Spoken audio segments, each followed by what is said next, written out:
ಎಲ್ಲರಿಗೂ ನಮಸ್ಕಾರ. ಕನ್ನಡ ಮಾಣಿಕ್ಯ ಯೂಟ್ಯೂಬ್ ಚಾನಲ್ಗೆ ಸ್ವಾಗತ. ಪ್ರಜ್ವಲ್ ರೇವಣ್ಣ ಅವರ ಒಂದು ಲೈಂಗಿಕ ಹಗರಣ ಯಾವ ಮಟ್ಟದ ಒಂದು ದೊಡ್ಡ ಸುದ್ದಿ ಮಾಡಿತ್ತು ಅನ್ನೋದು ನಿಮಗೆಲ್ಲ ತಿಳಿದಿದೆ. ಈಗ ಅವರ ಸಹೋದರ ಸೂರಜ್ ರೇವಣ್ಣ ಅವರ ಮೇಲೆ ಲೈಂಗಿಕ ದೌರ್ಜನ್ಯದ ಒಂದು ಆರೋಪ ಕೇಳಿ ಬಂದಿದೆ.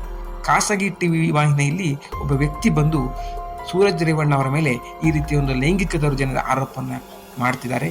ಅದರ ಜೊತೆಗೇನೆ ತಾನು ಈ ದೂರನ್ನು CM DCM ಅವರ ಲೆವೆಲಲ್ಲಿ ಹಾಗೂ ದೊಡ್ಡ ದೊಡ್ಡ ಪೊಲೀಸ್ ಅಧಿಕಾರಿಗಳಿಗೆ ಕೊಟ್ಟಿದ್ದೆ, ಆದರೆ ಯಾವುದೇ ರೀತಿಯ ಒಂದು ತನಿಖೆ ಆಗಿಲ್ಲ ಅಂತ ಕೂಡ ಅವರು ದೂರಿದ್ದಾರೆ. ಈ ಒಂದು ದೂರು ಬೆಳಕಿಗೆ ಬಂದ ನಂತರವೇ ಪೊಲೀಸ್ ಅಧಿಕಾರಿಗಳು ಈ ರೀತಿ ಯಾವುದೇ ದೂರು ಬಂದಿಲ್ಲ ಅಂತ ಒಂದು ಸ್ಪಷ್ಟನೆಯನ್ನು ಕೊಟ್ಟಿದ್ದಾರೆ. ಇದಾದ ಸ್ವಲ್ಪ ಸಮಯದಲ್ಲಿ ಸೂರಜ್ ಬ್ರಿಗೇಡ್ ಅವರ ಖಜಾಂಚಿಯವರಾದ ಶಿವಕುಮಾರ್ ಅವರು ಅಲ್ಲಿ ಒಂದು ಠಾಣೆಯಲ್ಲಿ ಒಂದು ಬೇರೆ ದೂರನ್ನು ಕೊಟ್ಟಿದ್ದಾರೆ. ಅದರ ಪ್ರಕಾರ ಚೇತನ್ ಅನ್ನೋರು ಯಾರು ಈ ತರ ಒಂದು ಲೈಂಗಿಕ ದೌರ್ಜನ್ಯದ ಆರೋಪ ಮಾಡಿದ್ದಾರೆ, ಅವರು ಈ ರೀತಿ ದೂರನ್ನು ನೀಡಬಾರದು ಅಂತಿದ್ರೆ ಸುಮಾರು 5 ಕೋಟಿಯನ್ನ ನನಗೆ ಕೊಡಬೇಕು ಅಂತ ಬ್ಲ್ಯಾಕ್ ಮೇಲ್ ಮಾಡಿದ್ದಾರೆ ಅಂತ ಈ ದೂರಲ್ಲಿ ತಿಳಿಸಲಾಗಿದೆ. ಚೇತನ್ ಅವರು ಚುನಾವಣೆ ಸಮಯದಲ್ಲಿ ಶಿವಕುಮಾರ್ ಅವರ ಪರಿಚಯನ ಮಾಡಿಕೊಂಡಿರ್ತಾರೆ.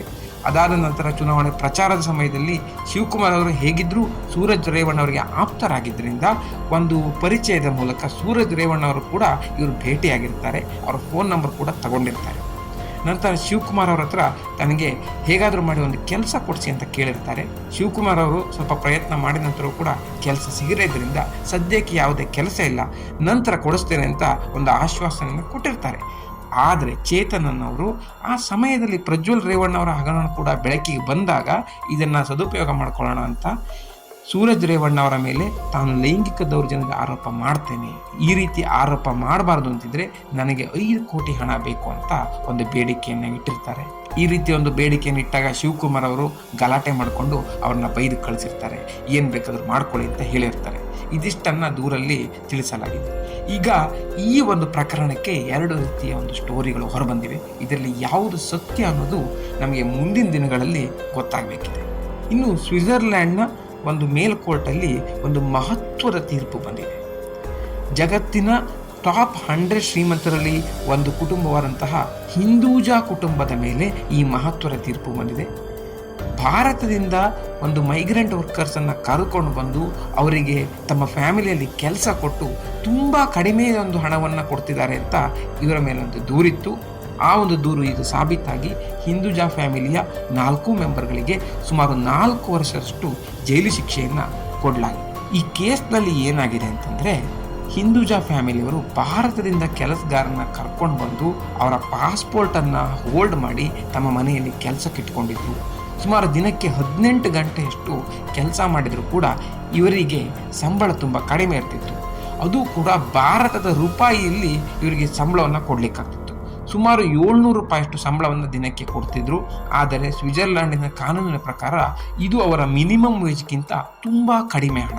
ಹಾಗಾಗಿ ಈ ಕೇಸ್ನ ಒಂದು ತನಿಖೆಯನ್ನು ತುಂಬ ಸೀರಿಯಸ್ ಆಗಿ ಕೋರ್ಟ್ ಅವರು ತಗೊಂಡಿದ್ರು.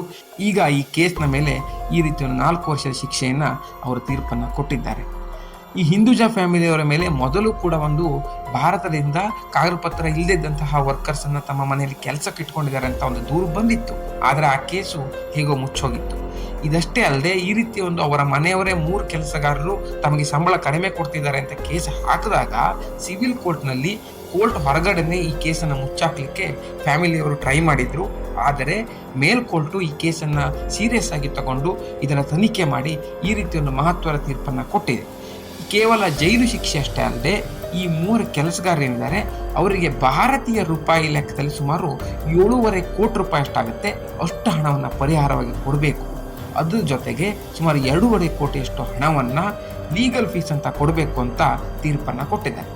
ಇದು ಇಷ್ಟು ಒಂದು ಶ್ರೀಮಂತ ಕುಟುಂಬ, ಜಗತ್ತಿನ ಟಾಪ್ 100 ಬರುವಂತಹ ಒಂದು ಕುಟುಂಬದ ಮೇಲೆ ಇಷ್ಟೊಂದು ಮಹತ್ವದ ತೀರ್ಪನ್ನು ಕೊಟ್ಟಿರೋದು ಬಹಳ ಒಂದು ಪ್ರಶಂಸನೀಯ ಸಂಗತಿ. ಯಾಕೆಂದರೆ ಭಾರತದಲ್ಲೇ ಇಷ್ಟೊಂದು ಶ್ರೀಮಂತ ಕುಟುಂಬದ ಮೇಲೆ ಈ ರೀತಿ ಒಂದು ಸಂಬಳದ ವಿಷಯದಲ್ಲಿ ಕೇಸ್ ಬಂದಿದ್ದರೆ ಆ ಕೇಸು ನಿಲ್ಲದೆ ಡೌಟ್ ಇತ್ತು.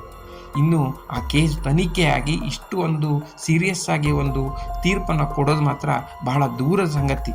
ಇದು ವಿಶಾಲ ಸಂಗತಿ ಆದರೂ ಕೂಡ ಈಗಿನ ರಿಯಾಲಿಟಿ. ಆ ಕಾರಣಕ್ಕಾಗಿ ಸ್ವಿಟ್ಜರ್ಲ್ಯಾಂಡ್ನ ಕೋರ್ಟ್ನ ಈ ಒಂದು ತೀರ್ಪು ಪ್ರಶಂಸನೀಯ ಸಂಗತಿ. ನಿಮಗೇನನ್ಸುತ್ತೆ ಕಾಮೆಂಟ್ ಮಾಡಿ. ಸಾನಿಯಾ ಮಿರ್ಜಾ ಅವರು ಶೋಯಬ್ ಮಲಿಕ್ ಅವರಿಗೆ ಒಂದು ವಿಚ್ಛೇದನ ಕೊಟ್ಟು ಬೇರೆ ಆಗಿರೋ ಸಂಗತಿ ಎಲ್ಲರಿಗೂ ಗೊತ್ತೇ ಇದೆ. ಅದರ ನಂತರ ಶೋಯಬ್ ಮಲಿಕ್ ಅವರು ಬೇರೊಬ್ಬರನ್ನ ಮದುವೆ ಆಗಿದ್ದು ಕೂಡ ಎಲ್ಲರಿಗೂ ಗೊತ್ತೇ ಇದೆ. ಹಾಗೆಯೇ ಭಾರತ ಕ್ರಿಕೆಟ್ ತಂಡದ ಬೌಲರ್ ಆಗಿರುವಂತಹ ಮೊಹಮ್ಮದ್ ಶಮಿ ಅವರು ಅವರ ಹೆಂಡತಿಯಿಂದ ದೂರ ಇದ್ದಾರೆ. ಈ ಕಾರಣಕ್ಕಾಗಿ ಮೊಹಮ್ಮದ್ ಶಮಿ ಅವರು ಸಾನಿಯಾ ಮಿರ್ಜಾ ಅವರನ್ನ ಮದುವೆ ಆಗ್ತಿದ್ದಾರೆ ಅಂತ ಒಂದು ವಿಚಿತ್ರ ಗಾಸಿಪ್ ಬಂದಿತ್ತು.